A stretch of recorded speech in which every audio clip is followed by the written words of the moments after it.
বন্ধুগণ, আজকে আমি আপনাদের সঙ্গে শেয়ার করব শিমের একটি মজাদার রেসিপি। আর এই জন্য নিয়েছি আমি 300 গ্রাম শিম।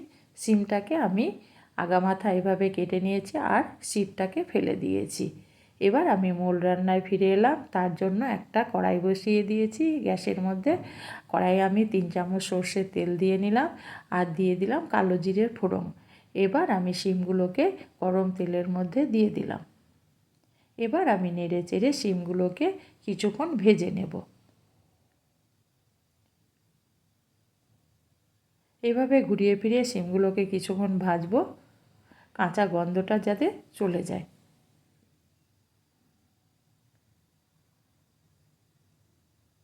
কিছুক্ষণ ভেজে নেওয়ার পর আমি এটাকে ঢাকা দিয়ে দেব। আস্তে আস্তে এটা নরম হতে থাক। আমি একটা মশলা রেডি করে নিই। একটা মিক্সিং জার নিয়েছি, জারের মধ্যে আমি 1 চামচ দিয়ে দিলাম কালো সর্ষে, 1 চামচ দিয়ে দেব আমি সাদা সর্ষে, আর দিয়ে দেব আমি 2 চামচ পোস্তটা দেওয়ার পর আমি এখানে দিয়ে দেব 4টে কাঁচা লঙ্কা, দিয়ে আমি একবার শুকনো অবস্থায় এগুলোকে মিক্সিং জারে ঘুরিয়ে নেব। দেখুন বন্ধুরা, এটা আমার শুকনো অবস্থা হয়েছে। এবার এর মধ্যে দিয়ে দেব অল্প একটু জলটাকে দিয়ে আমি একটা পেস্ট বানিয়ে নেব।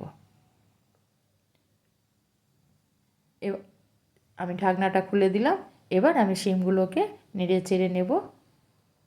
একটু নেড়ে চেড়ে নেওয়ার পর আমি এখানে দিয়ে দেব স্বাদ মতো লবণ, আর দিয়ে দেব অল্প একটু হলুদের গুঁড়ো, আর আমি অল্প একটু দেব শুকনো লঙ্কার গুঁড়ো। যেহেতু আমি কাঁচা লঙ্কা ব্যবহার করব, সেই জন্য আমি ঝালটা একটু বুঝে দিতে হবে। এবার আমি নেড়ে চেড়ে মশলাটা শিমের সঙ্গে মিশিয়ে নিলাম।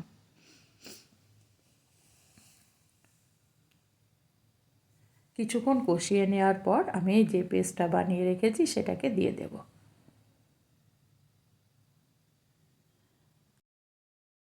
সর্ষে আর পোস্ত পেস্টটা দেওয়ার পর আবারও আমি কিছুক্ষণ শিমটাকে কষিয়ে নেব।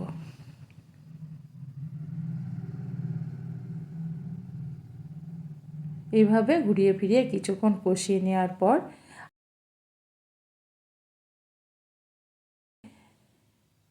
মিক্সিং জারটাকে ধুয়ে আমি এখানে দিয়ে দেব হাফ কাপ জল। জলটা দেওয়ার পর আমি নেড়ে চেড়ে শিমের সঙ্গে মিশিয়ে নেব।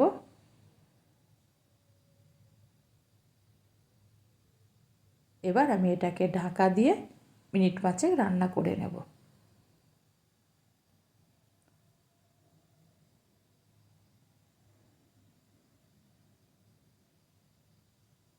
5 মিনিট পর আমি ফিরে এলাম।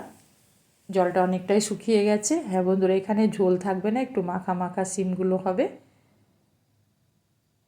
আমি নেড়ে চেড়ে নেব, যেহেতু পোস্ত আছে তলে পুড়ে যেতে পারে। নেড়ে চেড়ে নেওয়ার পর আমি এখানে দিয়ে দেব কিছুটা কুচনো ধনেপাতা। ধনেপাতাটা দেওয়ার পর আবারও আমি শিমের সঙ্গে ধনেপাতাটাকে এভাবে মিশিয়ে নিলাম।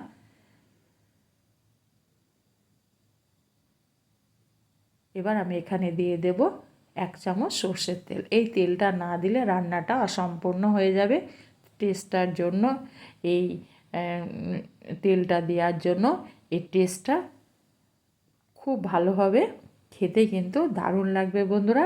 এবার তেলটাকে আমি এইভাবে নেড়ে চেড়ে পুরো শিমের সঙ্গে মিশিয়ে দিলাম, আর গ্যাসটাকে আমি কমিয়ে দিয়েছি। এবার আমি গ্যাসটাকে বন্ধ করে দেব, দিয়ে ঢাকা দিয়ে কিছুক্ষণ রেস্টে রেখে দেব। তারপর আমি এটাকে গরম গরম পরিবেশন করব। পুরো ভিডিওটা দেখার জন্য আপনাদেরকে অসংখ্য ধন্যবাদ। বাই, আবারও দেখা হবে।